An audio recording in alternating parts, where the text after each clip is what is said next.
This is Chicago.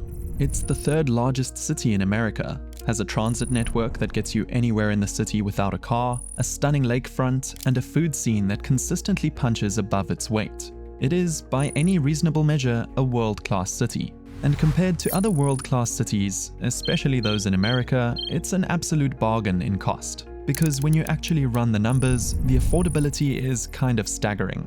As of 2026, the average rent in San Francisco is $3,750. New York is $3,500, LA is $2,700, DC $2,450, and Chicago just $2,000. So why is this the case? Why is Chicago so much more affordable compared to other major US cities? Well, there are a ton of reasons, to be honest. And to understand that, we have to go back to 1950, when Chicago was at the absolute peak of its power. At the time, Chicago was the nation's second largest city, only behind New York, with a population of 3.6 million people. And there were two big reasons for that. The first was manufacturing. It was the industrial capital of the country. The Union stockyards processed more livestock than anywhere else on Earth. The steel mills had produced 20% of all American steel during World War II and were still going strong, and manufacturing accounted for 38% of all employment in the metro area overall. The second was that Chicago was also the undisputed center of the American railroad network, which, to be fair, it still is, but even more so back then. The fact that you couldn't move goods across this country without going through Chicago basically translated to tons of jobs. But then another two things happened, simultaneously and feeding into each other, that would permanently reshape what Chicago became. The first was the industrial collapse. Between 1967 and 1982, Chicago lost 250,000 manufacturing jobs. 46% of its entire industrial base gone.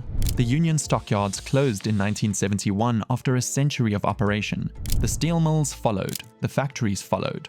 The rails declined in use. Everything began to collapse. Between the 1950s and early 2000s, the city lost roughly 75% of its industrial jobs. As these jobs disappeared, the people followed. But it wasn't only workers leaving for other cities, it was middle-class families leaving for the suburbs.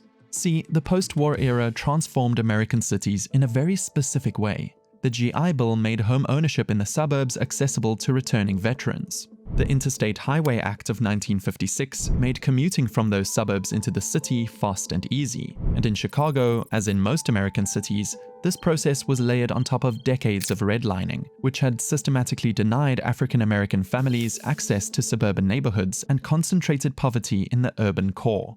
The result was white flight, a mass exodus of middle-class white families from Chicago into suburban Cook County and beyond.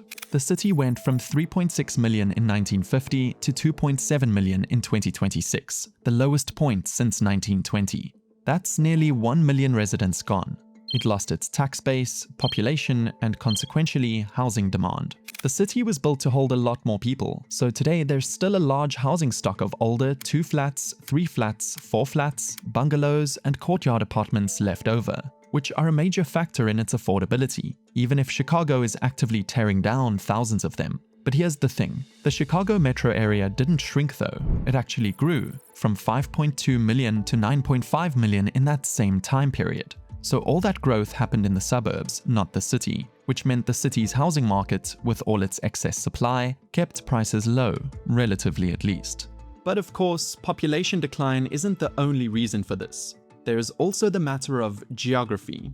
Chicago is an extremely flat city, which means it's easy to build on. And with the exception of Lake Michigan to the east, the city can easily sprawl out in every other direction. Unlike cities like Manhattan, which is an island, or San Francisco, which is on a peninsula. And while Chicago's zoning laws aren't great by any means, compared to other major cities, it's generally more permissive, which helps. The weather is another side to this. Chicago gets extremely cold in the winters, like 30 degrees Fahrenheit or less, along with snow. Keep in mind that I'm from South Africa, but live in Arizona, so I get cold easily.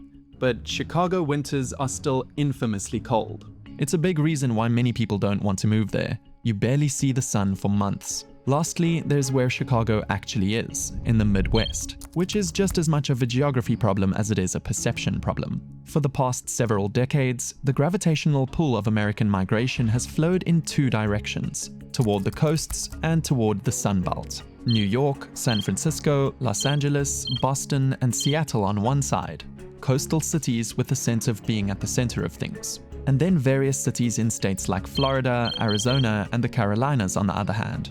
Warm weather places that attracted remote workers, retirees, and anyone who wanted lower costs with more sunshine. Chicago sits in neither of those gravitational fields. It's inescapably Midwestern, insulated, and there aren't as many cities to visit within shorter distances. To many, that's a drawback about where they want to live. Speaking of the perception problem, crime is another issue. Chicago has a reputation of violence. Al Capone, O-Block, Chirac, gangs. It's been a problem for a while, and the early 90s were particularly violent, with almost 1,000 murders a year. But here's the thing. Crime in Chicago is extremely concentrated in specific areas, stemming from the fact that Chicago is the most segregated major city in the US due to redlining. So, for most residents, it's not a defining feature of daily life in the city. In fact, violent crime in Chicago has continued to decline over the years. But the media will tell you a different story. A 2025 study by the Public Library of Science found that media outlets disproportionately focus on homicides and assaults, which distorts public perception from actual crime patterns. And the raw numbers of homicides we've seen over the years simply make for better headlines than the rates, which show the actual reality.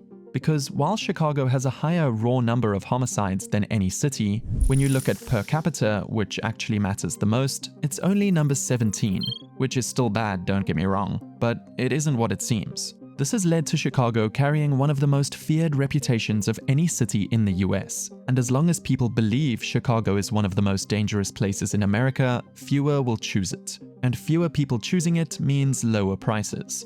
Then there are the economic factors to this, which there are surprisingly a lot of. Chicago doesn't have a single dominant high-wage industry the way New York has finance or San Francisco has tech. Its economy is actually the most diversified in the nation, which is a strength in many ways. But it means there's no concentrated pool of six-figure earners bidding up housing the way there is in tech and finance hubs. And while it's a lesser problem, there aren't as many foreign investors buying up property there as there are in cities like Miami, New York, or LA, for instance, as you can see here. I do want to reiterate here, though, that I'm not saying Chicago is a cheap city, especially when you compare it to other cities in the Midwest, where it's the most expensive in the region. But when you look at US major cities as a whole, Boston, San Fran, Seattle, Washington DC, it's definitely more affordable and a lot cheaper than the only two biggest cities in the country, NYC and LA. And in 2020, which I know is quite a long time ago now, it was rated as the only undervalued major global city in the UBS Global Real Estate Bubble Index. I do have to say though, part of that is because of the hidden costs in Chicago that people living outside of it are not aware of. Illinois has the highest residential property tax rate in the country, and Cook County is right at the center of that. While I can't give you an exact rate because it depends on so many factors, from the neighborhood you're in to the type of property, it's usually somewhere between 1.8 and 2%, meaning a $400,000 house can have you paying $8,000 every year in fees. It's kept climbing too. Cook County property taxes have grown 78% since 2007, while average home values in the suburbs rose only 7.3%. And in November 2025, the median Chicago residential property tax bill jumped 16.7%, the largest percentage increase in more than 30 years. Now, the reason I'm saying this is because while houses are cheap, it's because the sellers are taking these fees into account. So yes, you may be getting it at a much cheaper cost than someplace else, but you have to pay these crazy property taxes for life that keep on rising, so it distorts the true price. So what's driving this insane increase? Well, it's being driven largely by Illinois' severely underfunded pension system, which is the worst in the entire country, with unfunded liabilities equal to roughly 20% of the state's GDP. Chicago has 7 of the 10 worst funded municipal pensions in the country, creating a pension crisis that consumes nearly 40% of the city's operating budget. For context, NYC spends 17% and LA 11% on it. And it's connected to housing prices in a very direct way, since all of that debt has to be paid for somehow. And in Illinois, roughly 80% or more of the property tax goes toward funding the pension system. That's why they're as high as they are. So if you're a developer or buyer thinking long-term, these uncertainties keep prices lower than they'd otherwise be. Now, everything I've spoken about goes into why Chicago is so affordable for a major US city. But that's not the remarkable part. The remarkable part is what you get in return. The infrastructure of a world-class city at a strong discount. There's architecture that defines the American skyline. After all, Chicago literally invented the skyscraper. A diverse food scene, the Magnificent Mile, world-class museums, an 18-mile waterfront, professional sports across every major league. It's walkable, dense, and genuinely urban in a way that most American cities only pretend to be. Of course, I have to mention the Chicago Transit Authority as well, which operates the L Rapid Transit System and CTA bus services. In 2025, it overtook LA to become the second largest transit agency in America, with 338 million rides. The Chicago L is the third busiest transit system in America, along with being the fourth longest with 103 miles of track. There are 8 lines and 146 stations. It offers 24-hour service on the red and blue lines, making Chicago one of only 3 cities in the world alongside New York and Copenhagen with round-the-clock train service. You can get unlimited rides on the CTA system for just $75 a month. People are starting to take notice of what a deal Chicago actually is. In 2024, the city actually reversed its population decline for the first time in nearly a decade, adding over 22,000 residents, the 7th largest gain of any US city that year.